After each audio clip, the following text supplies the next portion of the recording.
theater Amadeus Hoffmann, or E.T.A. Hoffmann, is the pen name of Romantic author, composer, jurist, music critic, and artist Ernst Theodor Wilhelm Hoffmann. His writings were very influential on composers of the time, and his essay about Beethoven's Fifth Symphony redefined music criticism.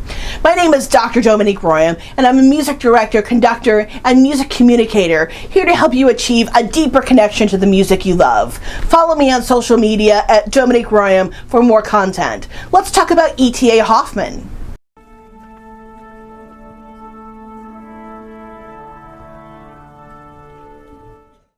The youngest of three children, E.T.A. Hoffmann was born to Christoph Ludwig Hoffmann, a barrister, poet, and musician, and Lovisa Albertina Dofer on the 24th of January, 1776.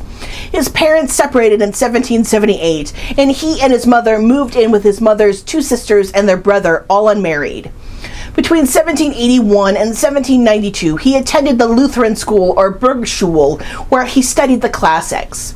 Even though he showed promise in a number of different realms, his provincial education was not the best.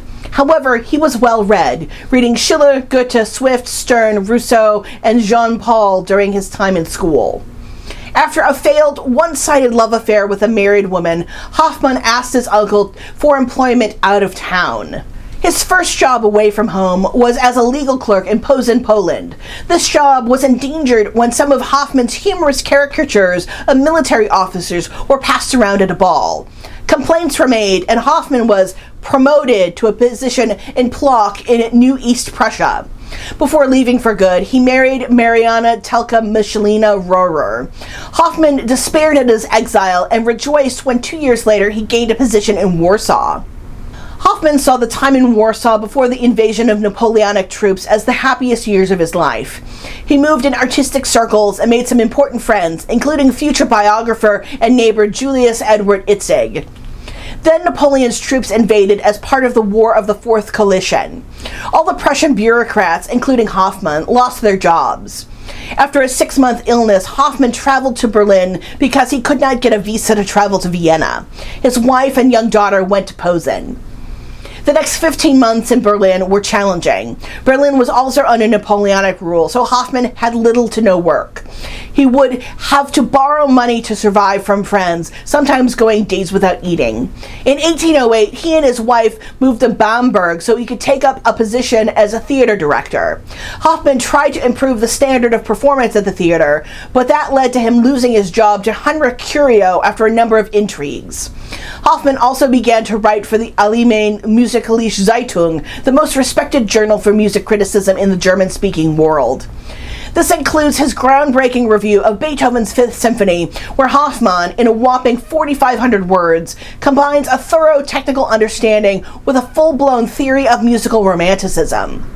During the lengthy introduction to Beethoven's Symphony No. 5, Hoffmann introduces the concept that 1. Music is not only the most romantic of all the arts, but the only purely romantic art, and 2. That music, divorced from language, instrumental music, not vocal music, is what makes music an autonomous art form of the highest regard. Hoffmann compares Haydn, who had just died, to Mozart and Beethoven, who was still alive, as romantics, with Beethoven coming out on top. Romantic taste is rare. Even rarer is romantic talent. It is for that reason that there are so few who know how to strike up the lyre that unlocks the wondrous realm of the infinite. Haydn romantically grasps the human in human life. He is more commiserable with the majority. Mozart draws upon the superhuman, the miraculous that dwells in the inner spirit. Beethoven's music sets in motion terror, fear, horror, pain, and awakens the infinite yearning that is the essence of romanticism. Beethoven is a purely romantic and therefore a truly musical composer, and it may be for this reason that his vocal music, which does not allow for undetermined yearning but represents from the realm of the infinite only those emotions that are designated by the means of words, is not successful, and that his instrumental music rarely speaks to the multitude. This review of Beethoven's Fifth Symphony rocked the musical world and came to influence how musical criticism was written about for the next century. The review was highly regarded by Beethoven himself. It is also in the pages of the Allgemeine musikalische Zeitung that Kapellmeister Johannes Kreisler character made his first appearance. This character went on to be part of 3 of Hoffmann's novels, Kreislerlinie, Johannes Kreisler, Das Kapellmeister musikalische Leben, and The Life and Opinions of the Tomcat Mur, together with a fragmentary biography of Kapellmeister Johannes Kreisler on the random sheets of waste paper. He appears briefly in The Golden Pot and in some of Hoffmann's journalism as well. The character is a moody, asocial composer whose excessive sensibility stifles musical genius. The character goes on to influence a number of different composers' works, including Robert Schumann's Kreislerlinie for piano, Opus 16, and the first movement of Gregory Kurtág's Hommage à Robert Schumann, Opus 15D for clarinet, viola, and piano. In Brahms' Variations on a Theme by Schumann, Opus 9, Brahms marks each variation with a B for Brahms or a KR for Kreisler, modeling this practice on the 2 alter egos Schumann had created for himself, Florestan, which for Schumann represented the passionate and outgoing side of his nature, and Eusebus, the withdrawn, reflective side. From 1810, Hoffmann was employed at the Bamberg Theater as an assistant manager, dramaturg, and decorative painter. He also gave private music lessons, where he fell embarrassingly in love with a student, Julianne Mark. Her mother found her a much more suitable match and brought the love affair to a close. In 1813, Joseph Secunda offered Hoffmann a position as music director for his opera company, then performing in Dresden, and he accepted. During this time, Prussia had declared war against France in the War of the Sixth Coalition, and it made traveling and staying in Dresden difficult. Hoffmann and his wife traveled back and forth from Leipzig to Dresden and back, based on how safe Dresden was at the time. After about a year, Hoffmann quarreled with Secunda, and Hoffmann was given notice. Hoffmann traveled back to Berlin and took up his previous career as a jurist. He was also in demand for articles in journals and magazines. It was around this time that Hoffmann's writing started to gain notice. In 1816, Hoffmann wrote The Nutcracker and the Mouse King, which was published as part of a collection of Kindermärchen, or children's stories. Alexander Dumas translated and adapted the story as The Nutcracker, which was turned into a ballet by Tchaikovsky and choreographers Marius Pepita and Lev Ivanov. Some of Hoffmann's more grotesque fantasy-inspired stories form the basis of Jacques Offenbach's opera The Tales of Hoffmann, in which Hoffmann appears, heavily fictionalized, as the hero. The 3 tales that form the opera are Der Sandmann from 1816, Rath Crespel, also known in English as the Cremona Violin from 1818, and Das verlorene Spiegelbild, The Lost Reflection, from Die Abenteuer der Silvesternacht, The Adventures of New Year's Eve, from 1814. Some of the elements from The Sandman were also formed into the ballet Copiella, with music by Leo Deblise. During the period of 1819, Hoffmann was on the receiving end of Prince Metterlinck's anti-liberal programs, finding himself embroiled in a legal dispute after publishing a mocking caricature of Commissioner Kamps, part of the ministerial commission investigating political dissidents. Hoffmann was also fighting ill health, a paralysis that began with his feet and slowly took over his whole body. By January 1822, he could no longer write and could only dictate to his wife and secretary.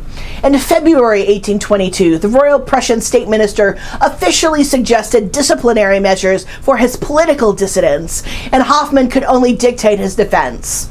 The disciplinary measures were suspended when the court learned of his severe illness. He died from respiratory paralysis on June 25, 1822, in his apartment on Traubersaal in Berlin at the age of 46. Hoffmann most likely died from amyotrophic lateral sclerosis, a degenerative disease of motor neuron systems. Hoffmann was one of the most well-known proponents of German romanticism, and his works pioneered the fantasy genre. His taste for the macabre, influenced by realism, impacted a number of authors, including Edgar Allan Poe, Nikolai Gogol, Charles Dickens, Charles Baudelaire, George MacDonald, Fyodor Dostoevsky, Werner Lee, Franz Kafka, and Alfred Hitchcock. A frustrated composer and musician, his biggest professional success came with his opera Undine, was premiered at the Berlin Theater in 1814. Let's listen to the overture to this work, with the Orchestra der Kölner Akademie and Michael Alexander Willens conducting.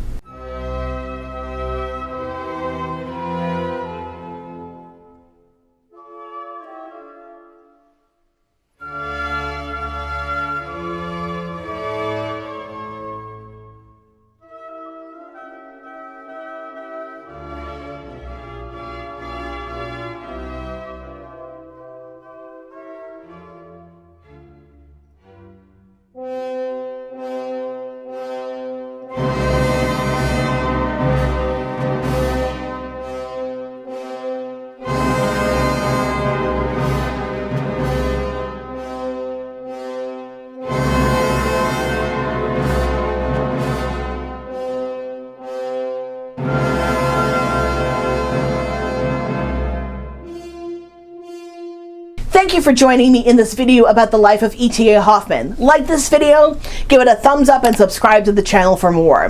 What do you want to learn about next? Leave me a comment down below. You can also support the making of these videos on Patreon.